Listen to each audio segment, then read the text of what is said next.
Hey, good morning, everybody, and welcome to the morning briefing on this kind of cold morning in July. It's really strange. It's overcast. It's actually misty. One good thing, however, I forgot my Daiwa hat or my blacktail hat or whatever hat I wear on these reports.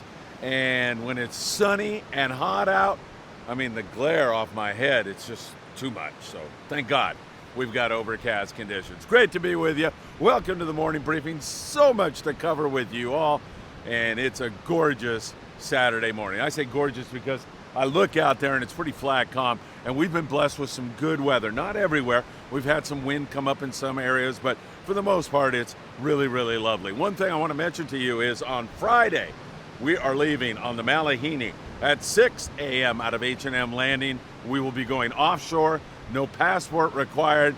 You should join us. That kelp paddy action down there is really heating up and looking quite good right now. We'll get into that and a lot more. All right, let me start you out with the offshore situation. And as usual, we'll take you down to Ensenada and talk about the bite down there. Talking to Arnie and several other pongueros. Their bluefin bite about 8 miles outside of Todos Santos Islands is really good right now. Excellent bluefin tuna fishing. Most of the guys down there are trolling the Mad Max. They're seeing a lot more fish up. There's such a huge area of bluefin tuna. We're catching fish from below the border to out to San Clemente Island to everywhere in between up there in the northern regions. And you would think, although this year is very confusing and very inconsistent, you would think as we move on into late summer and into the fall, it's only gonna get better. So we're gonna continue to monitor it for you very closely. Some nice hits for the pongueros south of the border, which indicate to all of us how good it could possibly get. Now, one thing that I am really, really encouraged about was what went on the Pacifica on a day-and-a-half trip, because they had not only excellent fishing with 47 bluefin tuna, most of it in the 40 to 60 pound class. They had one that went about $1.20, a couple big ones like that, but most of it the grade I'm talking about. What's the most encouraging thing? Well, that number is good, but it was daytime fish. Daytime fish. A lot of this has been all nighttime fish. It's good to see that. And there were several other boats that had that same kind of encounter, looking around, finding the bluefin. There's also the kelp paddy action that you can run into. So really a great signal and sign there on the Pacifica. And as I said, several other guys got in on. Long-range boats are just putting the wood to the bluefin tuna at night. They continue to hammer out limits of bluefin tuna for the most part. There are misses because they are bluefin and they act like bluefin. They're very fickle, and sometimes you think you got it wired and you think you know where they're going to bite, and they just don't do it. But for the most part, those long-range boys have been all over it. So that daytime fish, poppers work really, really well. It's a great way to get a bite. But of course, fishing fly line sardine is perhaps the best way to get it done. Choosing a good hot bait and going with fluorocarbon, whatever it is you like to fish with. We like Opsin fluorocarbon. www.opsinusa.com. Put in FA at checkout, and you get a handwritten note from Greg. His little fingers are going to fall off, as well as a free gift. We would appreciate that. Fluoro, good hot bait, and paying attention to where the fish are. In other words, sometimes everybody's crammed back there in the stern and the current is running uphill a little bit, so the chum is going up there, and you walk up to the bow and there's nobody up there and there's fish boiling all over the place. So pay attention. It's a game of observation. Being very keen observers will really help you to catch some fish. So there is some good activity on the bluefin. No, it's not totally on yet. I hesitate to say that because we've just seen it really start to bite and then back off. So we'll see what happens, but some pretty darn good signals and signs down below. All right, talking about this kelp paddy action, it is heating up and heating up big time. Andrew Nguyen was out on the Pacific Queen and filed a great report, including some video, this precious video of a young man catching a Dorado. And he graces the cover of the Friedman Adventures morning briefing this morning. I don't have a name on the young man, but I'll get that from Andrew and make sure tomorrow I mention it, because he deserves to be mentioned for doing such a great job. And my hat's off. Yeah, it is off. My hat is off, figuratively and actually realistically, to those of you who are getting kids out into the great outdoors. I have to mention Friends of Rollo because they dedicate everything they do to doing just that, and it is so important given what's going on in our communities and society today to get kids off of social media and out where they can breathe fresh air, catch a fish, make new friends, and have a lot of fun, and spur also interest and education in marine biology and associated types of academic endeavors. So really, really great stuff. Back to the Pacific Queen. They hit about 7 paddies. Fishing a live bait was, of course, the best way to get a bite. In fact, we'll go to fluoro, choosing a good hot bait. That is really, really important. But surface iron was also effective. Cold snipers worked pretty well. Mint green, according to Andrew, was the best color to be thrown in terms of an iron. So a mint green tatty is going to work really, really well. Toss it on the lip of that kelp paddy, as my friend Vern does.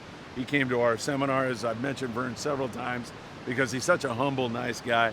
And he went out of his way to thank me several times about that casting seminar we did with Sam De La Torre and 540 Slingers and so many other great people. But throw that jig out there.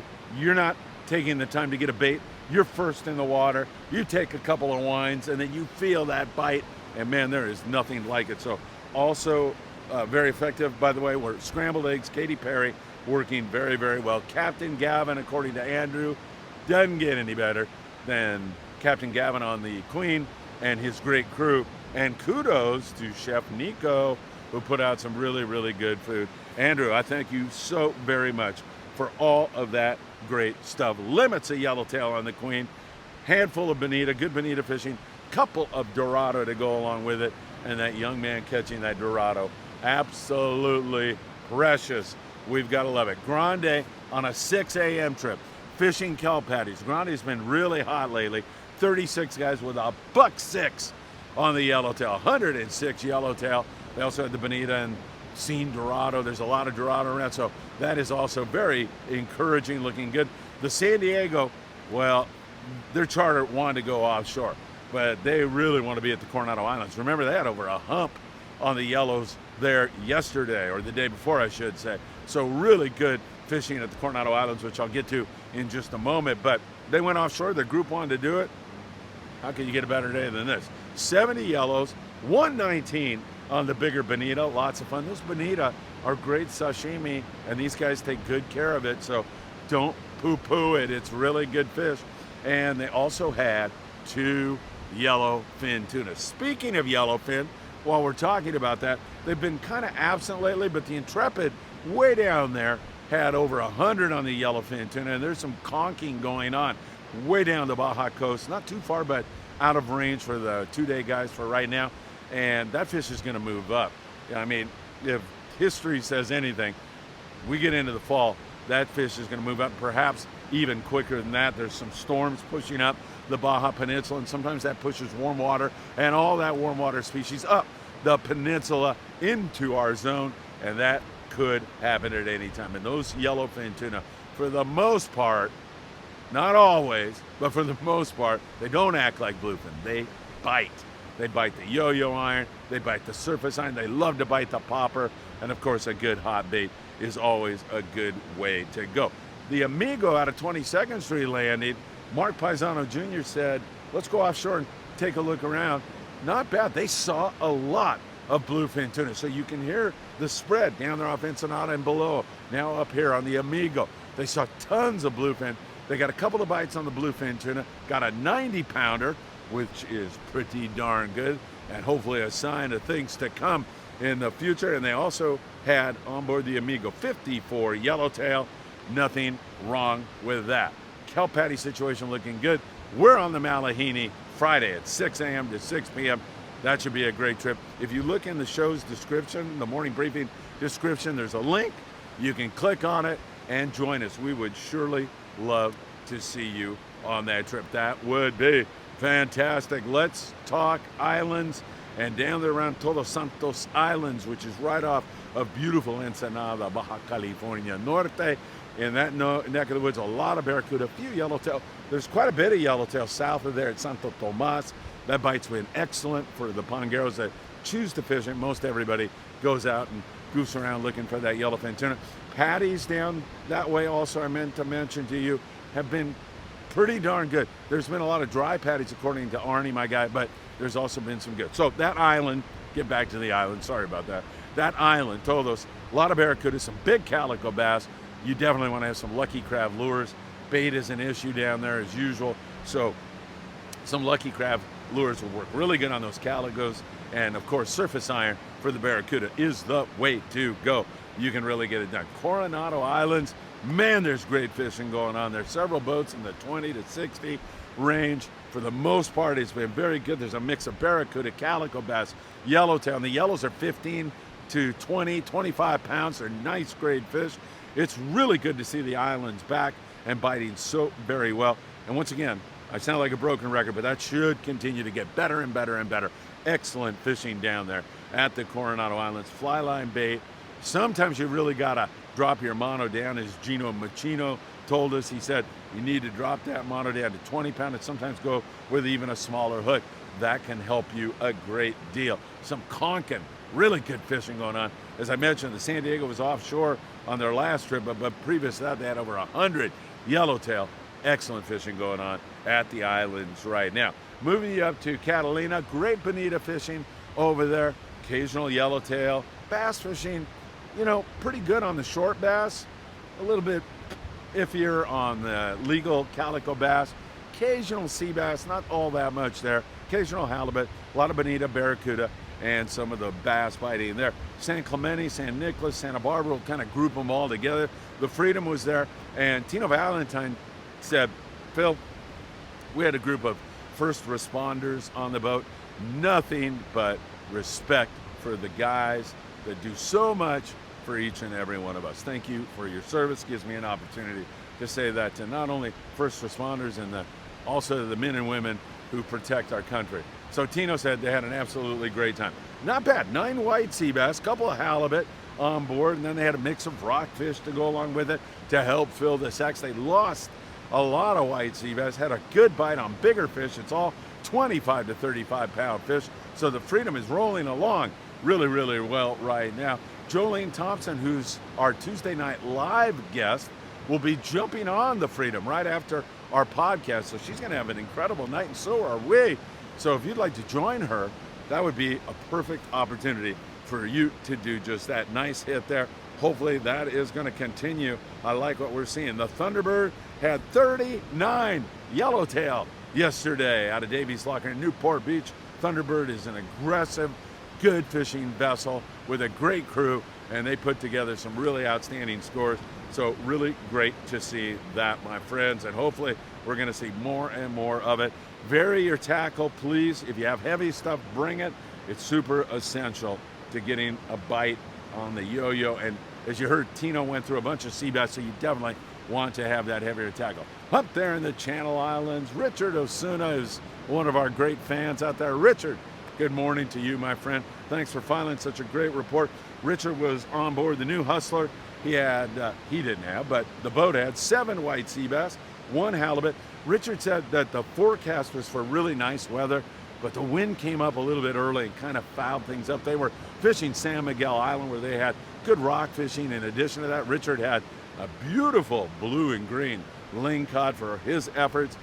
A little bit spotty on the sea bass for them, but Richard filing a great report. Thank you so very much. He mentioned the Island Tack with 30 white sea bass yesterday. Some other guys had really excellent white sea bass fishing up there, and then other guys kind of missed. Remember, they do a lot of run and gun fishing up there, where they go from sonar mark to sonar mark. It's really fun. 10-ounce torpedo sinker works really well. And also, you might want to have along with you some you will want to have along with you. What am I talking about? Have some sliding egg sinkers. And as Steve Bermudez said, he was on board the Mirage recently. He used a 3-ounce lead head with a squid pinned on it, cast it as far as he could, and then wound it back. And when the rod loaded up, he just railed down hard and had some great success doing that, covering a lot more ground than you do with just a dropper loop sitting there straight up and down. So some pretty good stuff going on, no question about it. Love that Channel Island area. The epicenter, as I like to call it, of white sea bass fishing, and it has been really, really outstanding. Along the coast, well, again, down there in Ensenada, barracuda all over University Point and out to the islands. San Diego, rockfish, sculpin, calico bass at times, an occasional yellowtail, Dana Point, few bass, rockfish, that kind of a thing. Up here in the LA Orange County area, there's some scattered barracuda. Hopefully we're going to get a bigger hit on it. A lot of guys are fishing sculpin and then running over to Catalina Island. Other guys who are hanging locally are picking off some sand bass and calico bass, no huge numbers. And again, lighter line is the only way to go when you're fishing bass. Drop down to 12 pound. You can catch those fish and you'll get a lot more bites. Your fishing structure, you're gonna get screwed sometimes, okay? You're gonna get in that structure, but you're gonna get bites. 12, 15 pound fluorocarbon, choosing a good hot bait. By the way, anchovies work so well on the bonita. Fly lining an anchovy has been a great way to get it done. So a lighter stick with that 15, 20 pound on it will really work well. Up the coast, we go to Ventura, and again, the California and the Island Spirit up there out of Ventura Sport Fishing, 805-676-3474. They've been having some decent barracuda fishing at times. A lot of other times they fish just the rockfish also and try to load up the sacks with whitefish and sheepshead and all that stuff. The Island Spirit, who's the 3/4 day boat, runs out to the islands, and there's still copious amounts of barracuda out there. They love to bite the surface iron. That is such a good way to get it done. All right, and along the beaches, again, another grunion run tonight. If you're up late, walk out there and you might see some grunion along the beach. It's great to take kids. You can catch them now. It's not only observation, you can actually get them. 30 grunion. Can't use anything but your hands to apprehend those slippery little devils. And you must have a California fishing license if you are 16 and above in age. So keep that in mind. A lot of corvina up and down the beaches. You're going to have halibut. You're going to have all kinds of species moving onto the beach because of that grunion run. That is also very, very important. So keep that in mind. Match the hatch with a Lucky Craft. Chrome crocodile works well. Natural baits like these sandworms you can dig up here, or ghost shrimp or sand crabs are going to work really good on spot fin croaker. So keep that in mind. That looks pretty good. Hey, there is Jeff, my friend Yeomans from the 540 Slingers Club, asked me to mention to you Jarrell's fundraiser, Fishing for the Cause, trying to find a cure for breast cancer. And he has 3 boats chartered in July out of the Channel Islands, and proceeds will go to help fight cancer, more specifically breast cancer. If you'd like information on jumping on the Aloha Spirit, the Speed Twin, or the Island Fox, you can give them a call at 805-212-6960. I'm stoked about this kelp paddy fishing. It's really good. I'm stoked about some bluefin tuna biting in the daytime. That looks really, really good also. But is this a situation where we're stepping on the gas and it's going to back off, or are we going to continue ahead? I think on the kelp paddy thing, there seems to be so much fish moving up the coast. It looks really good, and I'm excited about seeing my friend Bill Wilkerson and all of you on the Malihini trip Friday, 6 a.m.